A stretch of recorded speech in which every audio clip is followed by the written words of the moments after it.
बिस्मिल्लाहिर्रहमानिर्रहीम। अस्सलाम वालेकुम नाज़रीन, आप यूट्यूब चैनल देख रहे हैं। मैं इमरान खान हूँ। साबिक़ वज़ीर-ए-आज़म इमरान खान साहब की एक मुलाकात और सियासी मंजरनामा तब्दील। यानी जो लोग माफ़ियों की बातें कर रहे थे, ये कह रहे थे कि इमरान खान साहब चलो माफ़ी मांग लें, चलो अफसोस का इजहार कर लें, चलो इमरान खान साहब इतना ही कह देंगे कौम से शर्मिंदगी है या कोई माफ़ी है। कोई कहता जी अदालत में जाके मांगे, कोई कहता जी पार्लियामेंट में आके कह दें, कोई कह रहा था जी कि किसी और जगह पे कह दें, चलो कौम के सामने स्टेटमेंट दे दें। कोई कह रहा था जी अदालत के सामने कर दें, कोई कहता चलो माफ़ी ना मांगे तो ये कर दें। हर एक की अपनी अपनी ज़ुबान थी और ख्वाहिश जो है वो पाकिस्तान की मिलिट्री एस्टेब्लिशमेंट की है कि उन्होंने इमरान खान को नीचा दिखाना है, उससे माफ़ी मंगवानी है। तो इमरान खान साहब ने उल्टा आसिम मुनीर साहब को एक ऑफ़र करवा दी। उन्होंने कहा जी आसिम मुनीर साहब मेरे से माफ़ी मांग लें, मैं माफ़ कर दूँगा। और ये एक बड़ी शानदार ऑफ़र है। अगर आसिम मुनीर साहब को ये कहकर डराया जा रहा है सियासतदानों की जानिब से कि इमरान खान बाहर आ गया तो आपको नहीं छोड़ेगा, आपके साथ ये कर देगा वो कर देगा, अगर वो खौफज़दा हैं और परेशान हैं तो इमरान खान साहब ने क्योंकि अब ज़ुबान दी है तो वो इससे फ़ायदा उठा सकते हैं। और उन्होंने ये मसला इमरान खान साहब ने हल कर दिया कि मैं कुछ नहीं कहूँगा और मैं माफ़ कर दूँगा मुझसे अगर आसिम मुनीर साहब माफ़ी मांग लें तो। अब एक तरफ पूरा निज़ाम इमरान खान को बोल रहा है माफ़ी मांगो, और जेल में बैठा हुआ कैदी नंबर 804 कह रहा है कि माफ़ी मुझसे मांगो। इमरान खान साहब का जो ये ट्वीट है ना, ये बड़ा खौफनाक है। पहले ट्वीट में आपको पढ़ के सुनाता हूँ, आप ज़रा आपको आइडिया हो जाए कि मामलात की इंटेंसिटी कहाँ पे है। देखिए, बहनें मिली लंबे अरसे के बाद, अलीमा खान साहबा और बाकी लोग जाकर मिले, पार्टी के लोग भी मिले। तो जैसे ही मिले वैसे ही जो इमरान खान साहब का ट्वीट है उसकी शिद्दत आपको बताएगी कि आज इमरान खान साहब कहाँ खड़े हैं।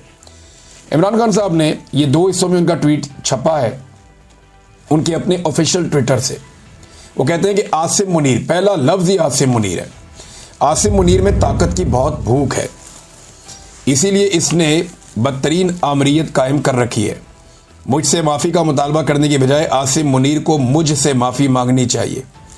9 मई उसी ने करवाई जिसने CCTV फुटेज चुराई।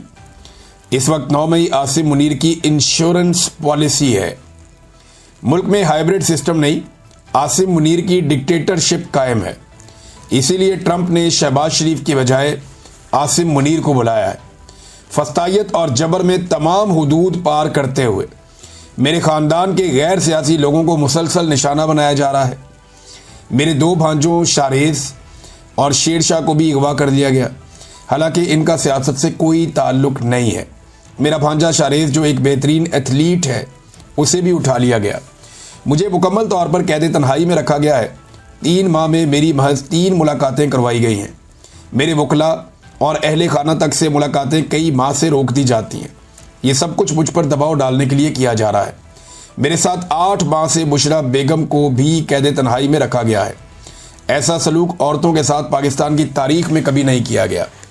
याह्या खान ने भी ऐसा नहीं किया। फैसल बाडा जो एस्टेब्लिशमेंट का तर्जुमान है, उसने बुशरा बेगम के हवाले से बयानात दिए कि वो मुझसे अलहदगी इख्तियार कर लेंगी। बुशरा बेगम पर दबाव डाला गया कि मुझसे अलहदगी इख्तियार कर लें मगर वो मेरे साथ खड़ी है। इससे पहले जब आसिम मुनीर को DG ISI के ओहदे से हटाया तो उसने जुल्फी बुखारी के ज़रिए बुशरा बेगम से रब्ते की कोशिश की, लेकिन उन्होंने इनकार कर दिया। इसीलिए आज उनके साथ ये बदतरीन सलूक किया जा रहा है। उन्हें कैद तन्हाई में रखा गया है। उनको ख़राब हालात में रखे जाने पर करंट लग चुका है और ज़ख़म आ चुके हैं। उनको इस्तेमाल के लिए गंदा पानी दिया जाता है।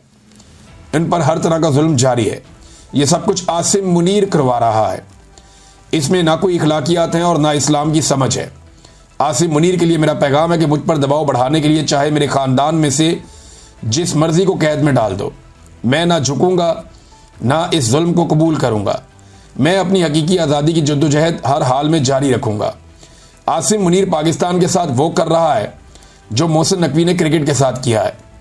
अदलिया तबाह, मीडिया खामोश और पुलिस से ऐसे काम करवाए जा रहे हैं जिससे वो क्रिमिनलाइज हो चुकी है। ऐसा तो याह्या खान के दौर में भी नहीं हुआ। पुलिस को तहरीक इंसाफ के लोगों के खिलाफ इस्तेमाल किया जा रहा है, जिसकी वजह से मुल्क में जराइम की शरह बढ़ गई है। मुल्क में बेरोज़गारी उरूज पर है। SIFC से मईशत ठीक नहीं होती बल्कि अवाम के एतमाद और कानून की हुक्मरानी से ठीक होती है। इन चोरों को हम पर मुसल्लत कर दिया गया है जिनकी करप्शन और मनी लॉन्ड्रिंग के सबूत मुझे खुद ISI देती रही है। जो शख्स भी तहरीक इंसाफ छोड़ देता है उसके सारे केस माफ कर दिए जाते हैं। जब भी डिक्टेटरशिप आती है जजेस को साथ मिलाकर ही निज़ाम पर काबिज होती है। इस वक्त बेज़मीर जजेस की वजह से पाकिस्तान में कानून की हुक्मरानी मुकम्मल ख़त्म हो चुकी है। 26वीं आईनी तरमीम के बाद अदलिया बिल्कुल ही गुलाम बन चुकी है। बेज़मीर जजेस इंसानी हकूक़ की पामाली के खिलाफ एक्शन नहीं ले रहे।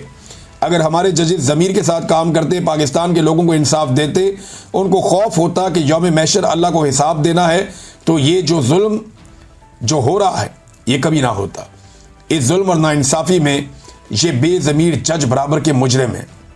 अब ट्वीट का दूसरा हिस्सा इमरान खान साहब कहते हैं कि अली अमीन गंडापुर को सुप्रीम कोर्ट जाकर मुझसे मुलाकात की इजाज़त मांगनी चाहिए।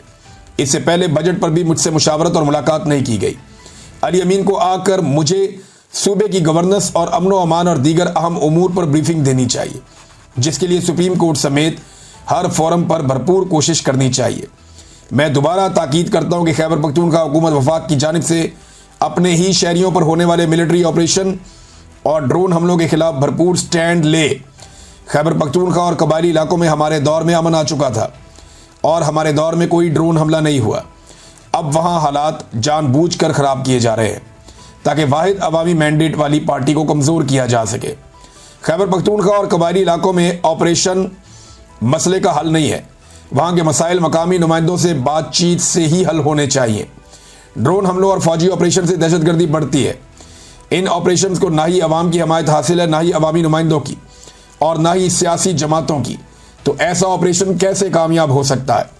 अफगान मुहाजिरीन के साथ जो सलूक किया गया इस पर मैं शर्मिंदा हूँ। वो हमारे मुसलमान भाई यहाँ पनाह लिए हुए थे, उन्हें ऐसे धक्के मारकर मुल्क से निकालना इस्लामी रवायात और इंसानियत के खिलाफ है। फैसलाबाद की अदालत की जानिब से एक और झूठे केस में हमारे 75 मेंबरान और कारकुनान को दी गई सजाएं इस जुल्म के निज़ाम को मज़ीद नंगा कर रही हैं। हम सबको इस जुल्म के खिलाफ इकट्ठे खड़े होना है। जब हम मिलकर मुकाबला करेंगे तो फतह हमारा मुकद्दर बनेगी। मेरी राय में 9 मई केसेस में झूठे इल्ज़ामात पर दी गई सज़ाओं के ज़रिए खाली कराई गई सीटों पर ज़िमनी इंतखाबात में हिस्सा लेना इन झूठी सज़ाओं को जायज़ तस्लीम करने के मुतरादिफ होगा। इसलिए पार्टी इस मामले पर गौर करके हतमी फैसले के लिए कल दोबारा अपनी तजावीज़ मेरे पास ले आएँ। हमाद अज़हर का हल्का मियाँ अज़हर की वफ़ात के बाद खाली हुआ है। इस सीट पर हम इलेक्शन लड़ेंगे। जो जुल्म और फस्तायत इस वक्त पूरे मुल्क में जारी है, उसके खिलाफ पेशावर में एक ग्रैंड जरगा किया जाए, जिसकी तारीख का ऐलान पार्टी करेगी।